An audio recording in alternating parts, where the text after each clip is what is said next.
Hello and welcome back to another Science, Research and Society meeting. We are very excited to have with us today Dawn Pratt to bring such a wealth of experience from within the sciences, but also with with Indigenous STEM education, and has been a part of this field for 20 years. Dawn earned a master's degree with a specialization in the design of organic absorbent materials directed towards the removal of arsenic from contaminated water at the University of Saskatchewan. So along with learning about her work in the sciences, we're really interested and excited to learn about Indigenous engagement within STEM and what we can do to make STEM and the sciences more inclusive for everyone. So with that, I'm going to hand it off to Dawn. Thank you so much for your time and coming to share your experiences and knowledge with us. We're really excited. Thank you. Thank you for having me. And I love sharing all these all these knowledges that I've been collecting and researching and sharing my own experiences with indigenizing science education. So I first should acknowledge some of my partners. Some of my partners, like Saskcode, lets me borrow their robotics kits when I go to work with some of the teachers. So I always try and get the teachers to promote robotics, tech, coding to their students. The Prince Albert National Park, I've been working with them on developing fire lesson plans, fire management. The First Nations Power Authority, I've been working with them on developing energy education workshops for cleaner energy for the future to help combat climate change. I've been working with Indigenogy, who is a partner. They're based out of Alberta, and they have 3 co-founders. And I've been doing a lot of work with FSIN right now with their science education, outreach, engagement, their science fair, their teacher professional developments. And then also I've been invited by SIIT to work with them on their huge projects that they're working on now. Like they have a maker lodge, they have Indigenous Pathways to Coding video series. I help them share some ideas with them on how to bring, beading and coding, give them, try and give them ideas. So these are just some of the organizations I've been working with since I've pretty much went on my own as a educational science education, Indigenous science educational consultant. And this is a picture of my daughters, and we were at the University of Saskatchewan collecting water samples for a workshop I had to give, and I had to, of course, buy them their own official laboratory jackets so they would feel like official scientists, because I believe you have to dress for your job you want. And so I'm already trying to prepare them for the world of science, and I wanted to make it official for them. So here they are, just finished collecting water samples, and they were looking at the sun and they were wondering, Mom, how come the sun is like orange? And so we were talking about, the wildfires happening during the summer. And so I was explaining to them about how much smoke is in the atmosphere and it's making the sun look orange. A little bit about myself. I'm from the Treaty 4 territory called the Muscopeta Anishinaabe First Nation, and it's located just by Regina, which is about 40 minutes northeast of Regina. So I was able to go back and forth from the reserve to the city when I was younger, and I still do sometimes when I get out that way. I had a love for chemistry that started in grade 4. So I'm a chemist by trade, and I obtained my Bachelor of Science in Chemistry, and I have a minor in mathematics from the First Nations University and the University of Regina. So they were in partnership in regards to their degrees and their classes. And then I went on to do a Master's of Science in Chemistry from the University of Saskatchewan. I've been doing science education, engagement, mentorship, outreach for over 20 years now. And a lot of it, probably in the last 5 years, I really started to focus on indigenizing the science curriculum. When I got a job at the Tribal Council, and I was the key point was to indigenize education, and it was indigenize the sciences. So that's kind of where I started to focus more on how do you indigenize science. And I started to just think more, and I was able to put some of my thoughts into practice with the teachers in the classroom.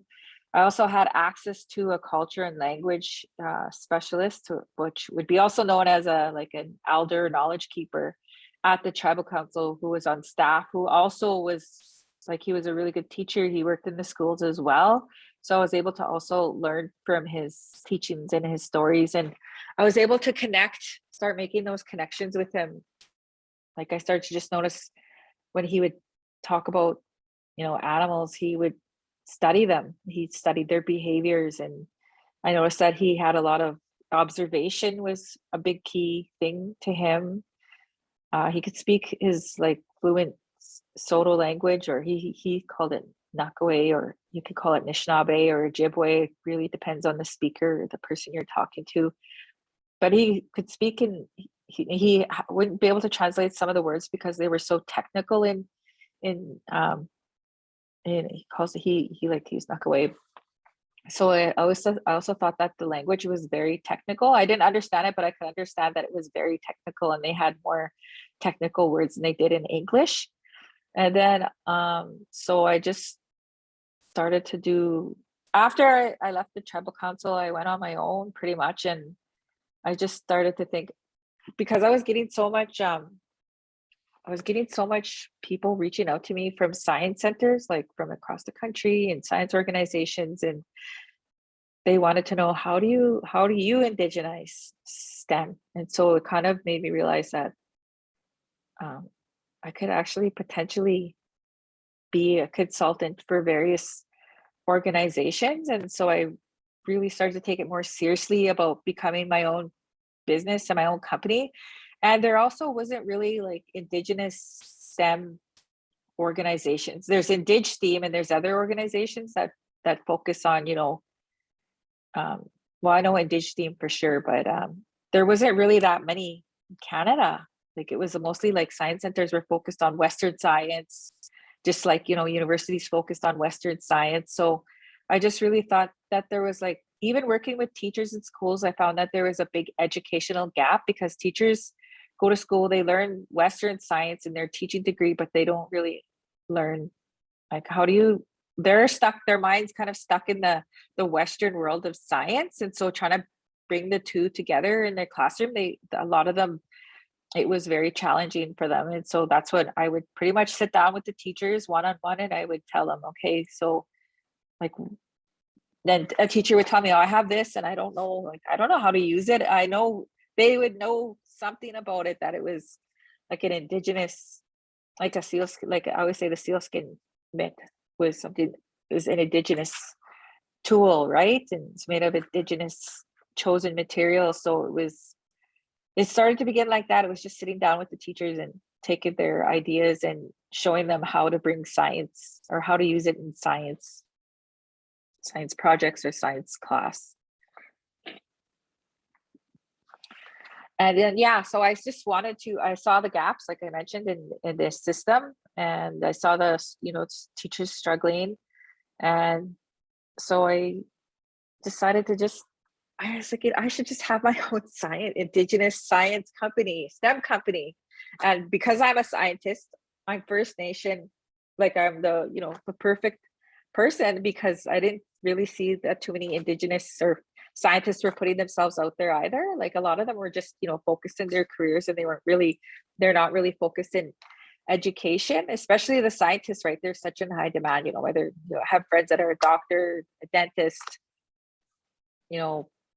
anesthesiologists, people that work in the mine, my friends that are engineers. So a lot of them had already had their own professional careers. And so I didn't see anybody really putting themselves out there either to say, hey, here, I want to help indigenize the science education. So that's where I started to think more seriously about starting my own company. And then I was just like, well, I need a name. So I started researching names, and then I just happened to see a truck one day that said Tecumseh Trucking, it said. And I was like, Tecumseh, he was a famous chief. So I went home and like Googled him. I'm like, oh, okay, I heard his name, and I just started thinking, oh, I should use my great great grandfather's name, who was a interpreter for Treaty 4. His name was Askenootow. I was like, oh, I could call it Askenootow, right? Askenootow STEM. So, STEM, you would know that. Oh, you wouldn't understand Askenootow, but you would know, oh, STEM, I wonder what this is about. So that's where my idea it just started to all slowly come together. And so it was just, I registered my company, and my focus was, Indigenous professionals, STEM professionals, and authentic Indigenous content. And so that's how and then I was like, okay, I think I'm ready. So then this is actually, I love taking my daughters to all these science places. So this is the science center in Regina called the Joy Lab. And so it's all about the science of joy, like what makes you happy. So they have all these exhibits you can go through. I don't know if you've been through this exhibit, but it's super fun. Anyway, so we went through all these exhibits, and I take them everywhere. This is at the Calgary the TELUS Spark in Calgary Science Center. So here I wanted to go to the Animals Inside Out exhibit, where you get to see the dissected animals. And so I took my daughters and we went walking through there. We stopped in, the dinosaur capital of the world, the Drumheller, and we learned a little bit about dinosaurs. So like I'm always doing things like that with my daughters. Here, yeah, these are just more exhibits at this is the Ripley's Believe It or Not in Edmonton. So this is a shark head of a megalodon shark. There's a picture of Albert Einstein made out of toast. So they had all these really cool, fun things. I love science centers. They're like my Disney worlds. I actually took my daughters to NASA Space Center in Houston, Texas. So we had a private tour with a retired rocket engineer at NASA. And so we had about a 2 or 3 hour tour with him, and he took us all through NASA. My daughters got to ask him questions. We got to see, all this space equipment, like astronaut suits and the big rocket ship that never got launched, and an actual size of a rocket we're standing by. So we got to, I love all this stuff, and I think it's so fun. And I think it's just really important that you start them at a young age and showing them how fun science can be. You put a message in the chat. I don't know if I can read it. Oh yeah, okay, yeah, you love the science center. Let's see. So things I love, just amplifying people's vision of who can do chemistry or science or STEM, and what teachers look like. So one time I taught chemistry 110 to students in Onion Lake, and they were actually quite shocked to see a woman walk in the classroom and teach them. And I was not only a woman, but I was also, First Nation. And so they were quite shocked, and they had shared that with me, that they were like surprised to see me like walk into the classroom, because they were so used to seeing, a male teacher and non-Indigenous. So that was really, so I was, I that's what I love hearing, that I'm changing their vision of a scientist, or their idea of a scientist. And I took the grade 5, 6, and 7s here. This is the aircraft maintenance engineering lab at Sask Polytech and SIT. So we got to climb around all these different, like a helicopter, different kinds of planes and all this stuff. This plane was actually flown in World War II, this helicopter that I'm standing by. So it's super old, and they use it for studying in the aircraft maintenance engineering program. And so I also just love watching, my girls' faces, and being welcomed into these ambitious spaces in NASA, and the Animals Inside Out exhibit, and all the other stuff I take them to. But I also love other things. I love to turn my hair green. I love fashion. I love design. I love learning about history. I love learning more and more about my culture. And then just anything that involves innovation and creativity is what I really enjoy right now. So all this stuff I just get to create. I love wearing blue lipsticks and putting on an astronaut suit. And I wouldn't say I'm your typical scientist. I think I like to just push the boundaries of what a scientist you people think of as a scientist. And here I'm touching clouds in the Joy Lab. You can see I obviously really like that. Being in that exhibit just really brought me joy, like being with the clouds and being able to touch them. It was pretty fun. One of the terms I came across was the term Indigenogy, which is it was coined by Cree elder Stan Wilson, and this is uses Indigenous knowledge, literature, and scholarship, and is centered on land-based education. And Indigenogy engages Indigenous methodology such as circle work and lifts up traditional teachings, ceremonies, and practices. And it's a decolonizing practice that builds on the resurgence of Indigenous ways of knowing, teaching, and learning. So I always do like lots of research like this on my own, and I listen to lots of speakers who I also learn from. So this was a word I learned by Dr. Herman Michel, who does a lot of work on land-based education. One of the things that I came across on the internet, I came across this butterfly effect. And this was actually, I looked into it, as like has to do with chaos theory. So it means that small changes could lead to drastic changes, which is a lot of what our elders teach about too, you know, like small things every day, you know, they make a big impact. They're always, you know, praying for the water, they pray for the air. And so this also reminded me of Elder Albert Scott, when he talked about the geese and they fly south, and how when they kick off the earth, it shifts the earth and it causes a seasonal change. So this reminded me a lot of, you know, the butterfly effect, what Albert would teach about. And so that was one of his teachings he shared with me about how the earth shifts when the geese fly south. And I thought, you know, I seen this on Facebook and I thought, oh, the butterfly effect. And I just, you know, in chaos theory, and I was like, wow, that's really interesting. The elders never called it the butterfly effect in chaos theory. They just, that was one of their teachings, that the geese fly, they kick the earth. This is just a definition of what elders and knowledge keepers are. For some people who don't really understand, I like to refer them as like they're like professors when you go to university. So the elders, like, I feel like elders are my professors now. So I really enjoy listening to them and the things they say, because sometimes they'll even just say like one sentence and it will just change my whole perspective on something. So these are Indigenous people who are known for their wisdom, knowledge, experience, background, and insight. They are generally sought out by community members or individuals for advice on traditional as well as contemporary issues. Knowledge keepers in particular have deep knowledge or expertise in Indigenous knowledge systems, including Indigenous intellectual traditions, oral views, and laws. And some are considered the keepers of traditional knowledge or oral history within their families and communities or nations. So communities will have their own elders. Like if you go to a school in the community, if I was to do work in a community, it would be, if I wanted the elders to be there, they would know who their elders are in their communities and they would be able to call upon them. These are just some of my personal mentors throughout, you know, when I started my degree was, you know, there was Dr. Lillian Dick, and Dr. Lee Wilson was my supervisor. And then on the right here, this was just some of my research team that I worked with.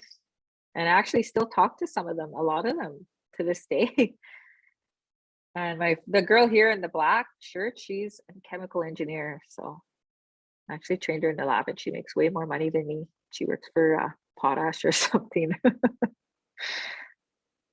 And this was the elder I was talking about before at the Tribal Council, Elder Albert Scott, and he's passed away now, but he had a lot of teachings. And he's talking to the teachers about rocks and planets and the moons, and I really liked his talk when he teach. And so he was just, you know, he just loved sharing his knowledge, and he was a really good teacher.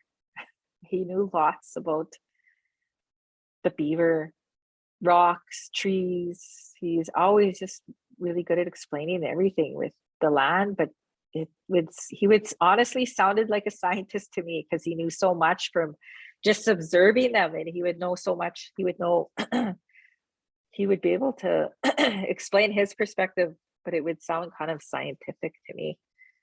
So I would hear science when he would talk. And so this was we did a presentation at the university I did one with Albert on the beaver. Pamosan is like path of the beaver. Amik is beaver. So this was just our abstract that we gave at the Canadian region of the American Indian Science and Engineering Society. So that was in February 2020, just before COVID. We gave a talk, and it was a packed room at the university. And so this is kind of where I started. This is kind of an example of how I would start to indigenize. When Albert would talk about the beaver, I was starting to get really curious, and I was like, I never really paid attention to beavers, besides I knew that they cut down trees, but the way Albert explained the beaver so intricately, I just started to get really interested. And so I thought, well, if the students are going to learn the scientific name and the common names, they should also be learning like the Soto or the Anishinaabe terminology as well in science, just to help them, just to help with trying to learn the language as well. I thought was important to bring into science.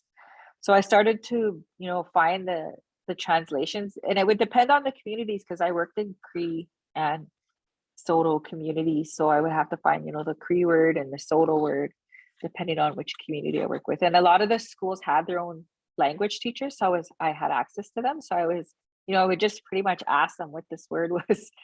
And sometimes the words also have meanings to them.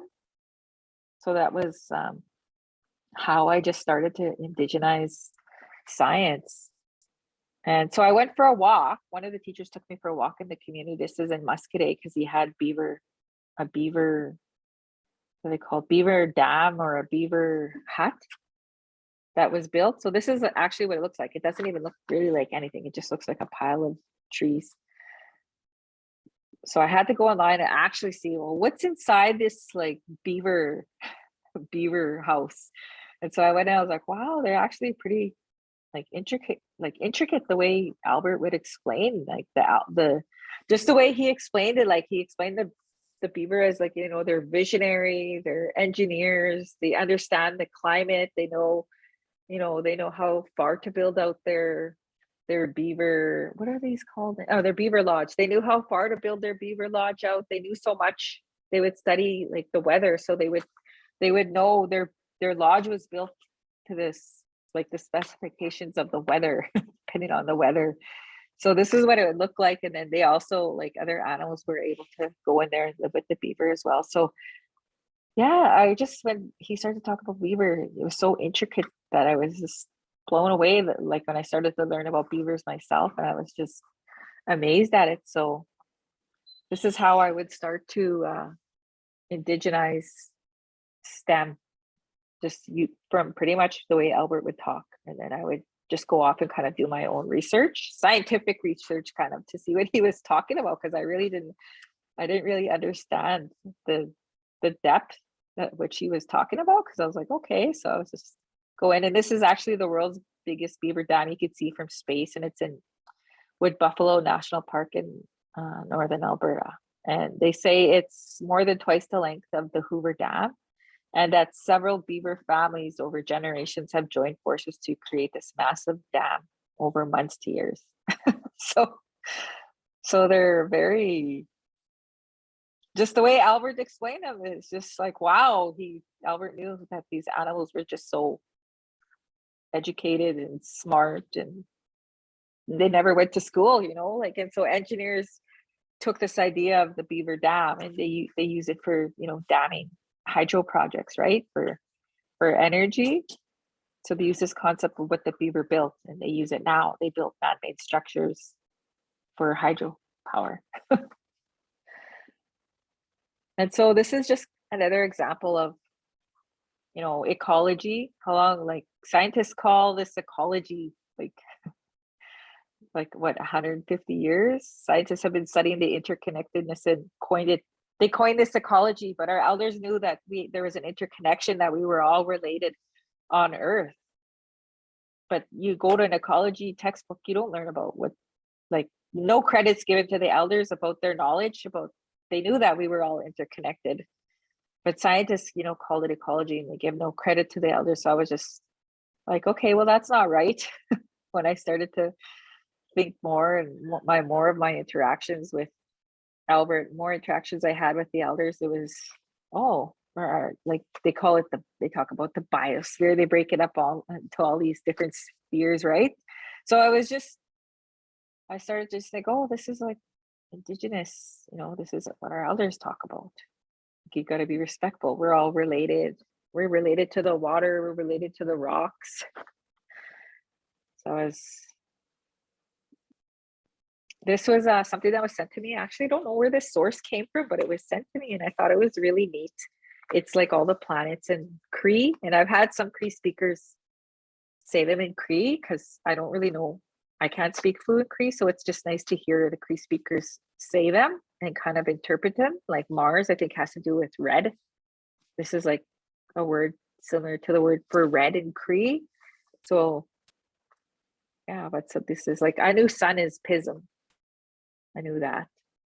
But this is just some of the stuff I find just by people sending them to me, or I find them on my own. But I haven't been able to find where this graphic is, what book it's in. But it looks like it was provided by, the Cree was provided by Betty Simon. So I don't know who that is yet. So as I was talking earlier about sealskin mitts, I had a teacher with sealskin mitts. And so we just started to focus on like, well, why do you think they picked sealskin?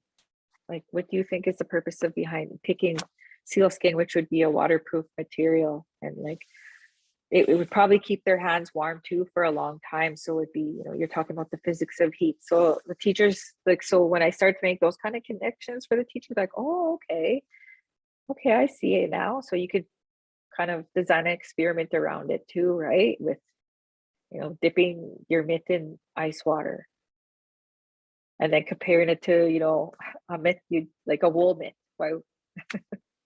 Right, which is going to keep your hand warmer.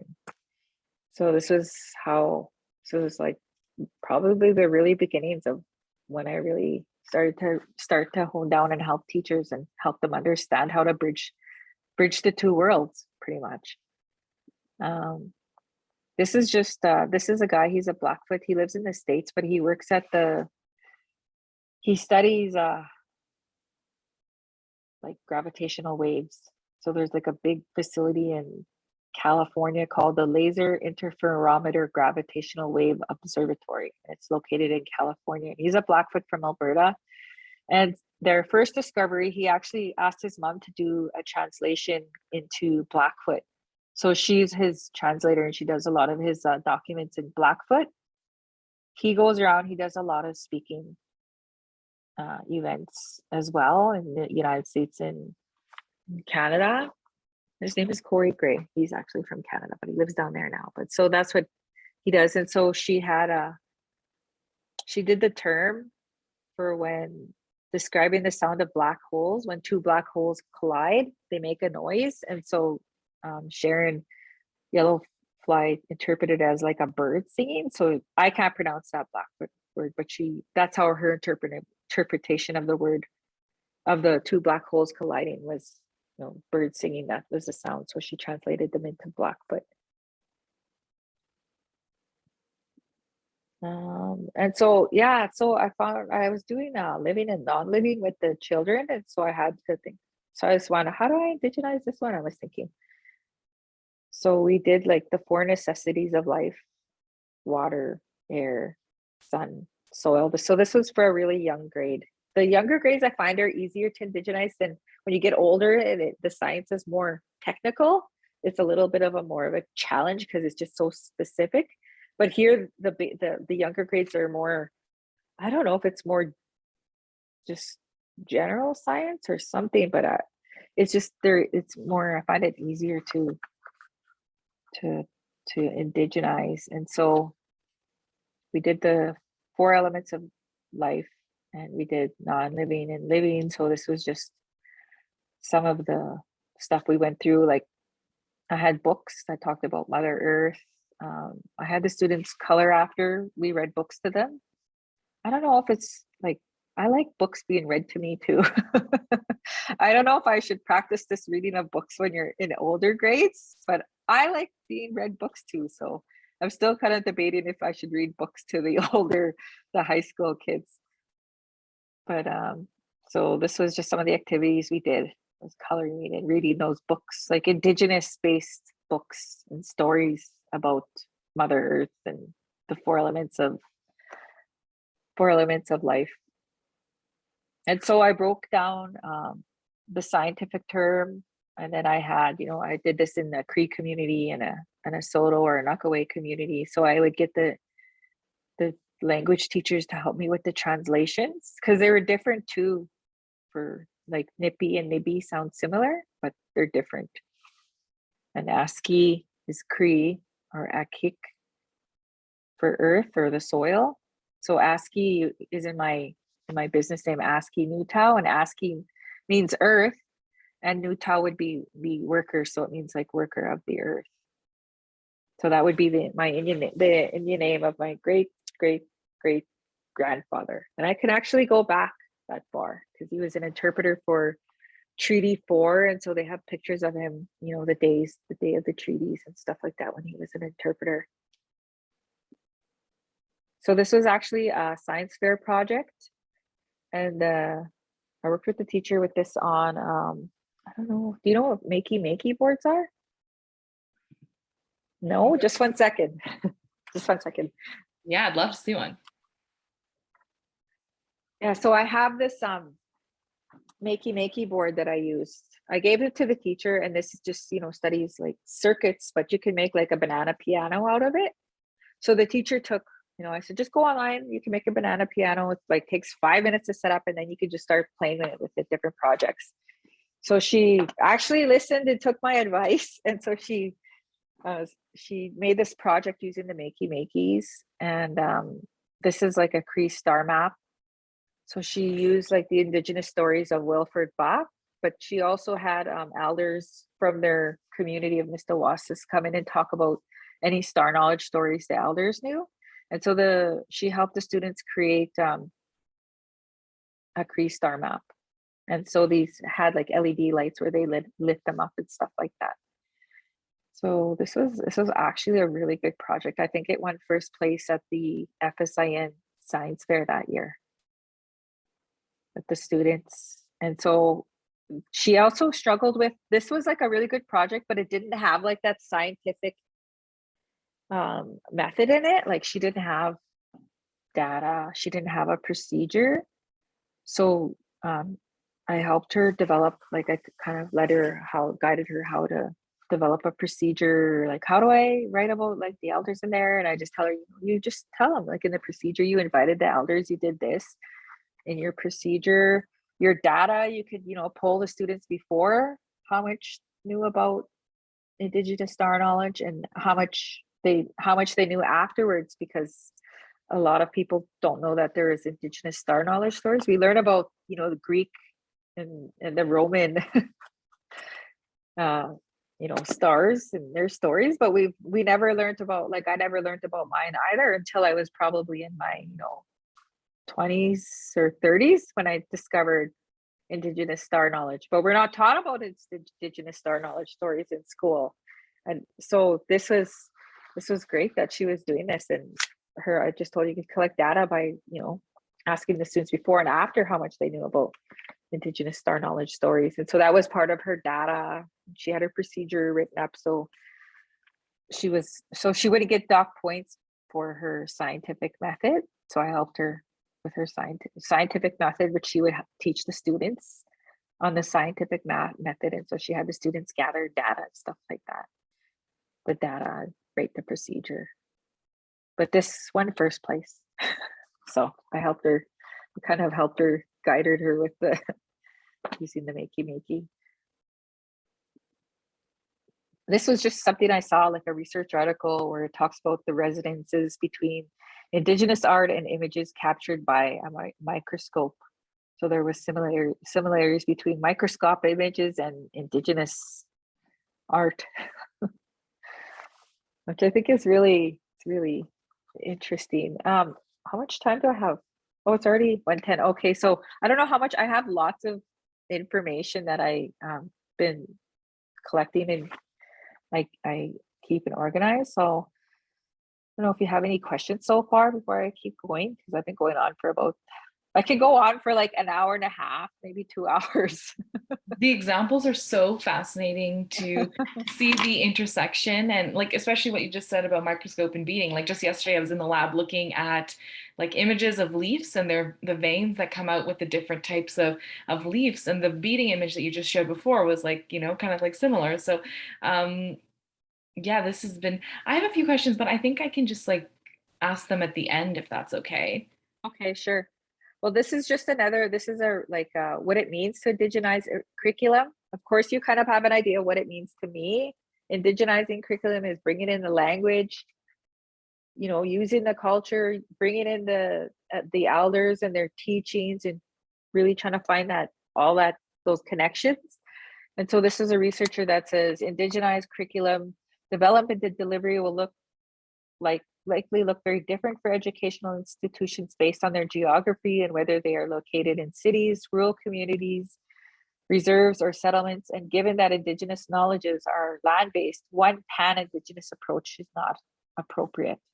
So you wouldn't take one approach and, I guess, apply it to all geographies, because they have their own languages, they have their own teachings, they have they're all of their own. So it would really vary depending on where you are, which can get quite complex, right? But that's just the way the Indigenous people have their own stories and their own teachings and their own languages. And you could even talk to Cree speakers that are, it's different depending on where you are. They speak just a slightly different Cree.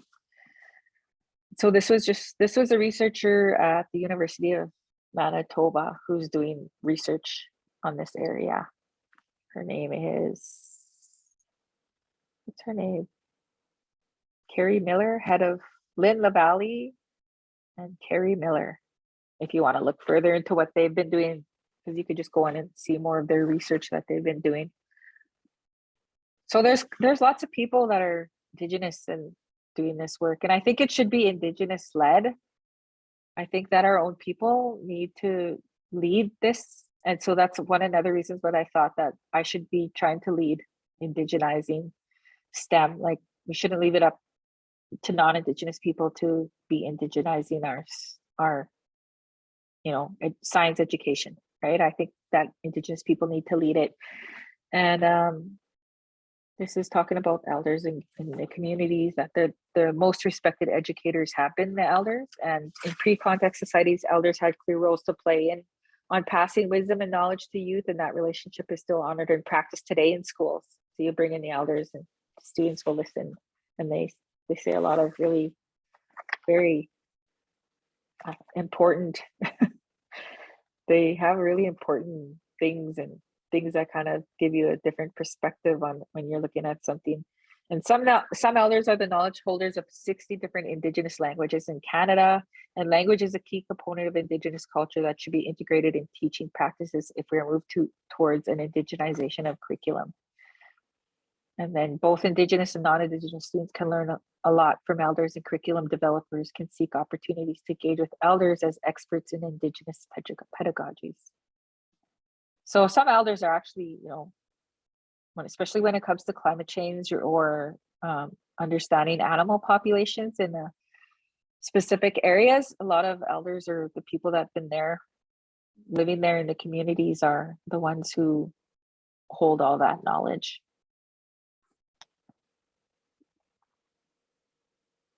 And so this was an article written by, I don't know who this was written by, but it was traditional knowledge has become a highly valued source of information, and some types of Indigenous knowledge simply fall outside the realm of prior Western understanding, in contrast to Western knowledge, which tends to be text-based, reductionist, hierarchical, and dependent on categorization. We're putting things into categories all the time into science.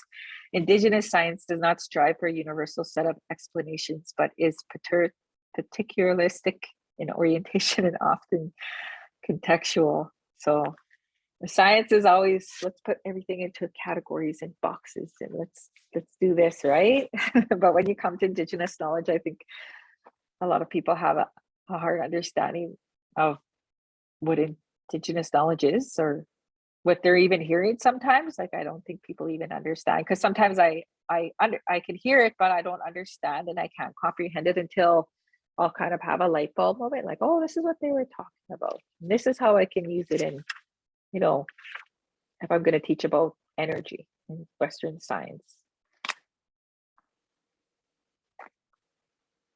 I always kind of describe Indigenous knowledge as, you know, subatomic particles in quantum mechanics, because like it's always like, I don't know if you read about quantum mechanics and particles and how they can't, like they're entangled with them. Like even the Schrodinger equation, the Schrodinger equation really talks about, is the cat in the box or is the cat not in the box? Well, you won't know until the box is open, then you'll be able to tell whether the cat was actually in there, and if the cat was dead, or, you know, like they have all these like, it's almost like quantum mechanics is quantum mechanics, but then it's not, like when they're studying the subatomic particles, because they behave differently. Then you look at them and then they don't move, right? Or they're not there once you look at them. So that's how I kind of see Indigenous knowledge. It's like, is it there? Is it there? Is it there? So it's like, it's everywhere, right? But you can't really capture it like a subatomic particle.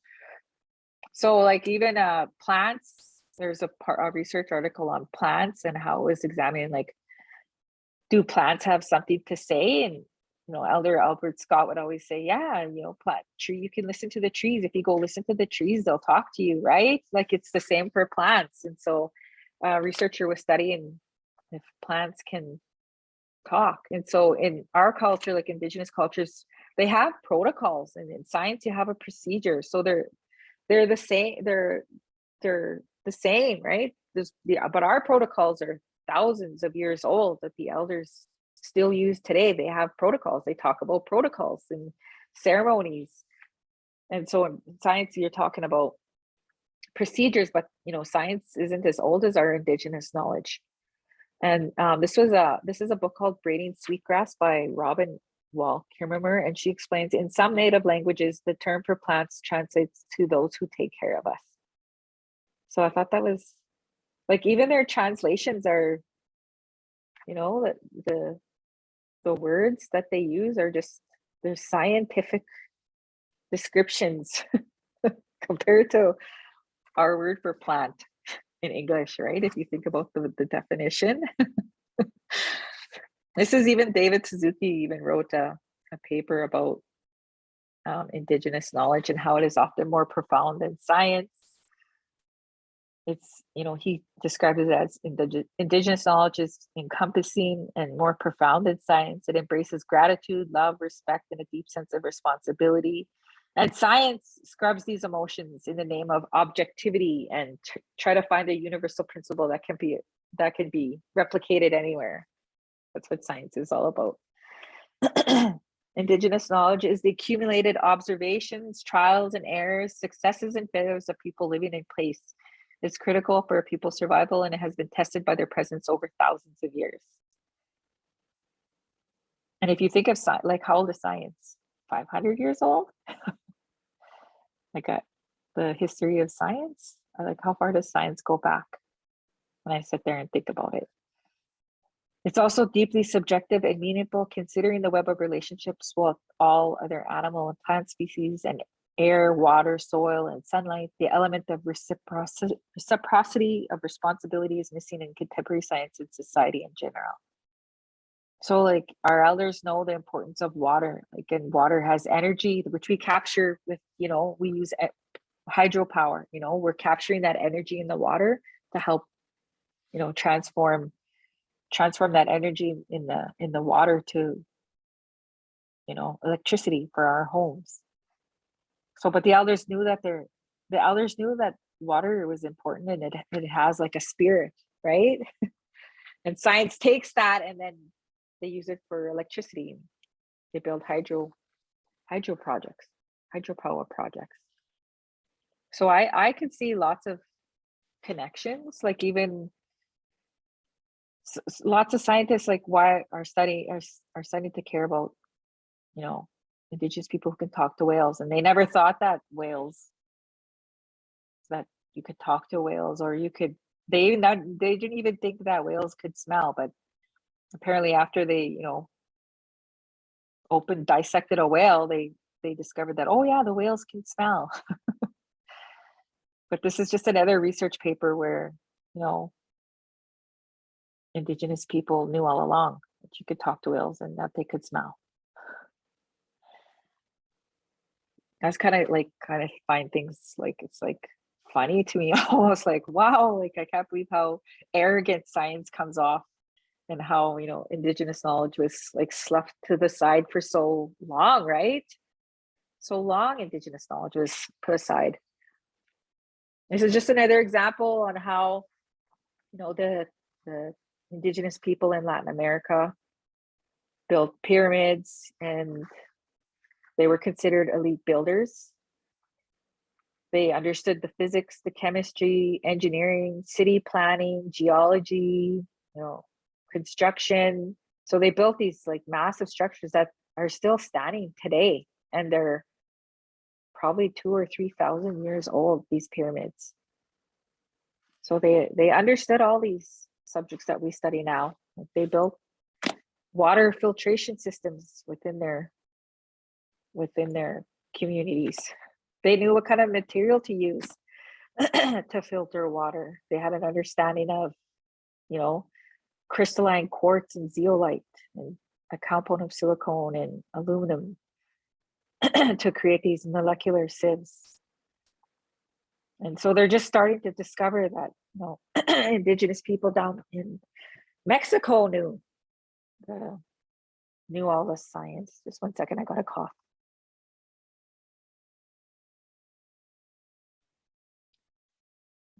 So this is just kind of how I kind of been looking at lesson planning, bringing in land-based, elder language, linguistics, STEM. How do you bring in art, but also like entrepreneurial is important, just because like I see it now that now I'm on my own, and I wish I would have took some business classes just so I'd have a basic understanding of the business world. And so it's kind of like learning from scratch on my own about business, but wanting to kind of, you know, I want to be part of that economy, right? And I want other Indigenous students to be part of that economy as well, right? So how do we bring that all together in a lesson plan for students? And maybe even make a tangible product. Like I've seen some students make sweet grass and sage bath bombs, like stuff like that. Even that comes, you know, like it's authentic, it's from Indigenous people, it's made by Indigenous people, it's made from our Indigenous, our sacred medicines. And you know, how can they, I guess, just, you know, create their own wealth. I want them to create their own wealth as well as learning STEM.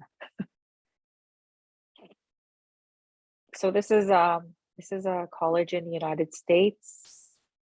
They're also, you know, how do you increase participation of Native American scientists in global STEM entrepreneurship? So this is something that they're working towards too, is bringing the two worlds together, like Indigenous, STEM, and business, which is, I think, is really important, because I want to be self-reliant.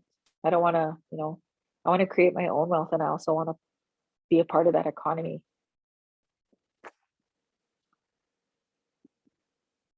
And so this is just another example of, you know, interdisciplinary, like you mentioned earlier, or a holistic lesson plan. Like, how do you bring all these subjects together, right? Because I feel like it brings much more meaning in what you're learning if it's interdisciplinary, like you said. So you even said it, and I think interdisciplinary learning is also best. So how do you bring in art to these science topics, or math, or language? How do you make it land-based? But not only that, in how do you make it like into like a research project or a science fair project with what you learned? Like, living things, like example, trees, like I talked about how Elder Albert Scott talked about trees and how they will talk to you. You just have to listen to them.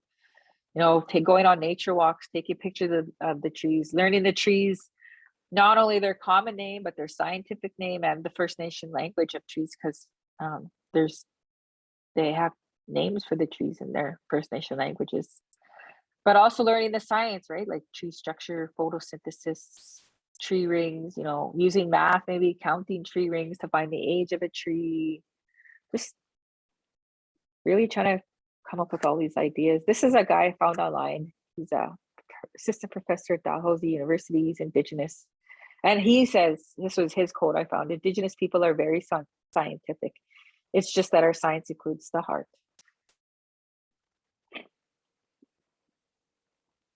And so the next part, this is the next part. Sorry, like I told you I could go on and on.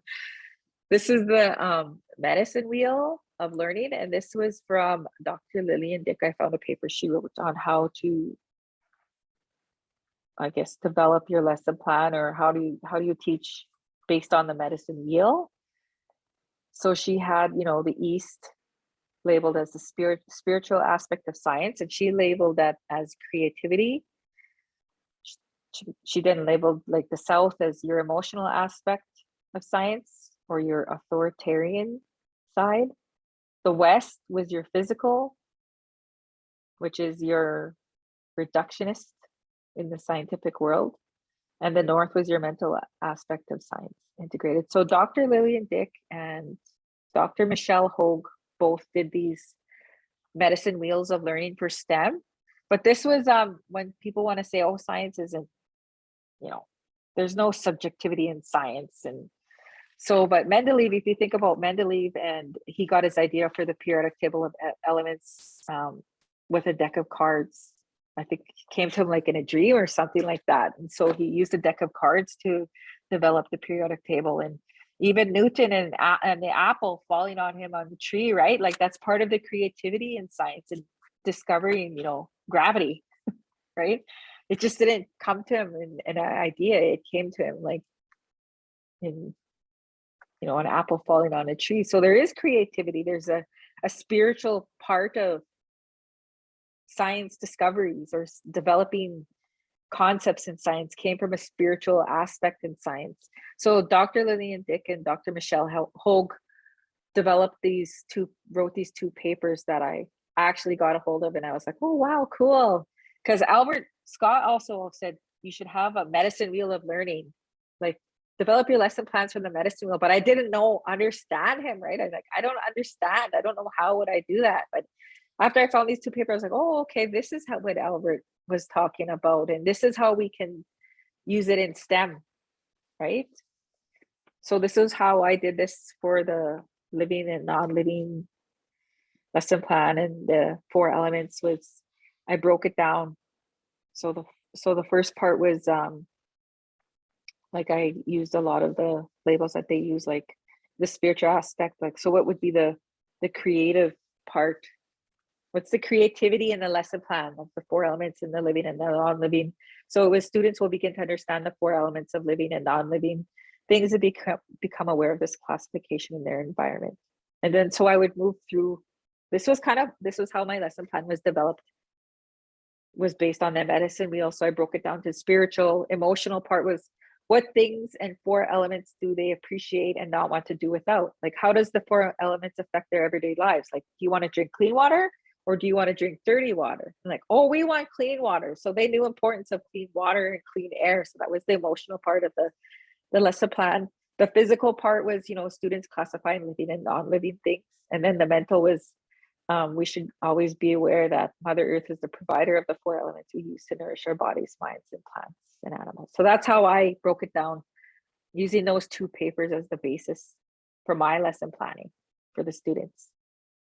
Again, you can break it down even further, because Albert would talk about the medicine wheel and the animals, like he called them the flyers, the crawlers, the 4-legged, and the swimmers on the medicine wheel. That would be their Indigenous classification of animals, or Albert Scott's. I see it a lot now. I see it in the curriculum, even these categories of animals. You look in the science curriculum, you'll see it in there. And this was just a science fair project. I saw a student, Dene, he built a fish trap. This was a Dene fish trap. So he went out and built it for the science fair. And it was really intricate on how it caught fish. This was in 2017, I seen this. So that was like 4 years ago. These are just some of the books I use to help me read or help me form some ideas. My online resources, the BC First Nations Steering Education Committee has Indigenous Science teacher guides, and they have a math one too. And then Dr. Leroy Littlebear, he has a video on YouTube, and his presentation is called Big Thinking, Blackfoot Metaphysics Waiting in the Wings. And then I have a beaver building a dam and lodge video there. So these are just some of the initiatives I was in, like science ambassador when I was like the first science ambassador. This was way back in the day, like in 2007. So it's like, 15 years ago, I was the first science ambassador. Interstep, I helped create Interstep when I was at the tribal council. And this was just one of the activities we were at. So we just go around and visit different places, experiences and tours. This is Julia, one of the Interstep. She got an internship at the Canadian Light Source, and she's going to be a physicist. You probably know Julia. Do you know Julia? No, I don't, but I love the quote because I can relate to it in a different way. When I saw my first, one of my first bioinformatics professors was a female, and it changed my world very much so. So it's Julia. She was an intern at the Canadian Light Source. This was another initiative with the university I tried to start, was like a research exchange, expertise, and expose. It's like I think it was once a month, where researchers, supervisors, their graduate students and undergrad students would come and share their research ideas. I just thought it was really good to do sharing of your research on campus, because I didn't really see it happening at all. I think this only lasted 1 year. It's just more of me, pictures of me with my daughters and my nieces at science centers. Here I'm at the visiting Venus, the planet Venus. It was like modern retro. Here's space agriculture in Venus. You can see how agriculture is going to probably look in the future. But if you have any questions, it's like an hour I talked. That was amazing. Thank you. I loved how you described your journey, and it was really that part was so powerful about how you're redefining what science looks like and who can be a part of science, and teachers, and especially your journey with your daughters. I love science centers too. I think that they're some of my favorite places to be. I had two questions, if that's okay. One was about you have this wealth of experience with designing all these curriculums and projects to bring indigenization into STEM education at many at the school level, at the university level. So where do you find are the biggest gaps that need to be addressed in implementing these projects or frameworks into our curriculums?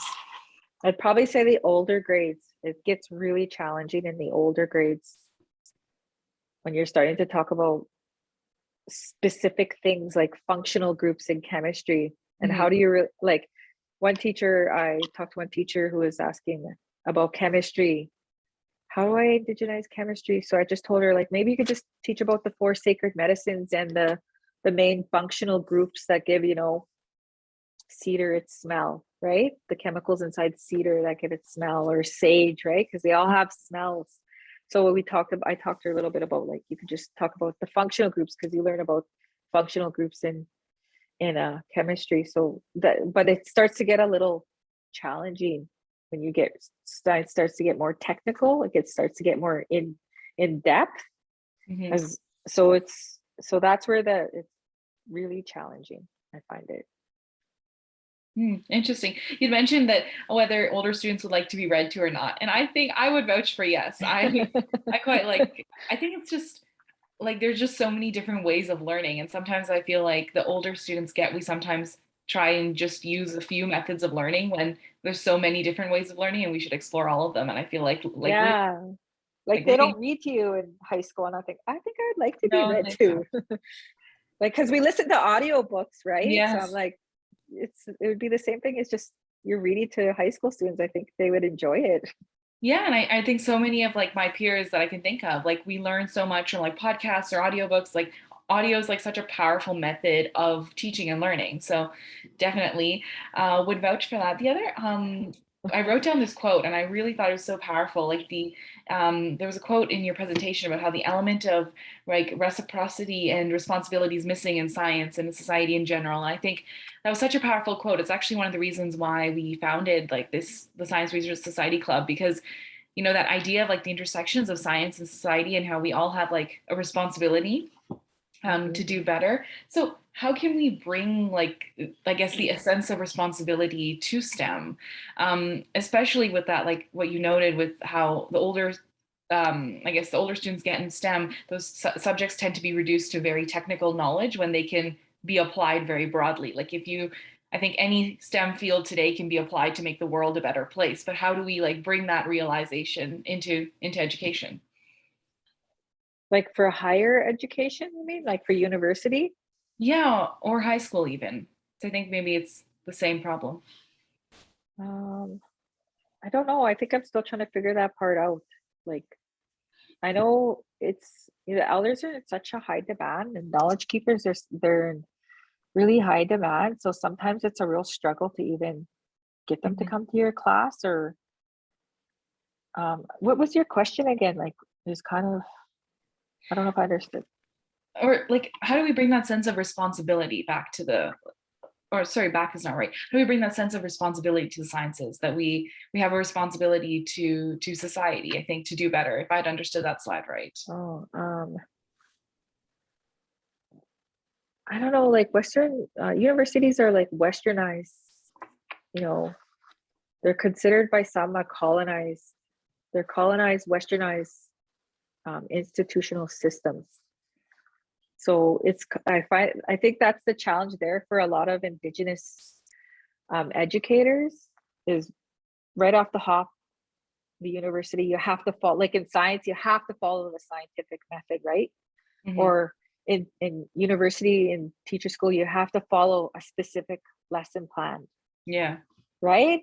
I think that is a big challenge in Hmm. the way that um, we learn, or even in the way I teach, because I'm not a teacher by trade, I'm a chemist by trade. So that any learning I've done is pretty much on the job.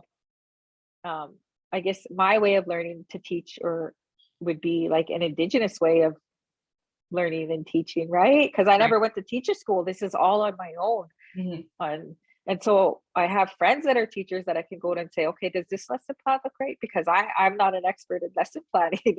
Hmm. So I have to get like advice on like, am I doing this lesson plan right? Am I having the right assessments? But I think that's the big challenge there is in university, everything's so, like it's already laid out. So I think Hmm. that's the big challenge there as compared to like somebody who I teach, I wouldn't be strictly following a lesson plan. Yeah. But like, how do you indigenize the lesson plan, right? You need to Yeah. indigenize the lesson plan, which a lot of people don't know how to even indigenize science. How would you indigenize a lesson plan? So all these little things that I've been kind of putting together from people I talk to and people I listen to this is all just based on my own Hmm. research and learning on my own. Because I never went to school to be a teacher. I never went to school to indigenize science. It's just all on my own. So I think it's just the Yeah. big challenge is just all those systems in the university just make it challenging. Hmm. But you need to like, how do you indigenize the system? How do you indigenize lesson planning? How do you indigenize assessments? Because Indigenous people would have their own way of Hmm. assessments, right? How do you assess it? How do you share knowledge? Big questions. Um, Yeah. reflective questions. Yeah. I love the idea of interdisciplinarity that you touched on as well in your, or holistic approach to education that you touched on as well. I think that's so important. And I know as a student coming into university, I felt this like pressure to box my interests and to only choose academic interests. And I came to a point and I asked myself, like, what are my academic interests? And I had to take a step back and say, no, I've like lived this life before coming to university and I can bring those interests to university, but it can be a challenge sometimes, as you. Yeah, but like I wish I would have took more like business.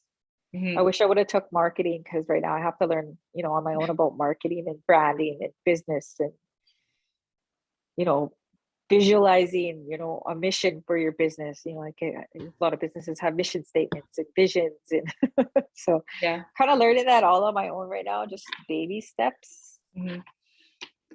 But I do love the color green, so that's why I'm wearing green. Well, thank you so much, Dawn. I'm going to close out our recording here. Thank you so much for your time. This is a really powerful presentation. I think the questions at the end will be powerful to think about. Yeah.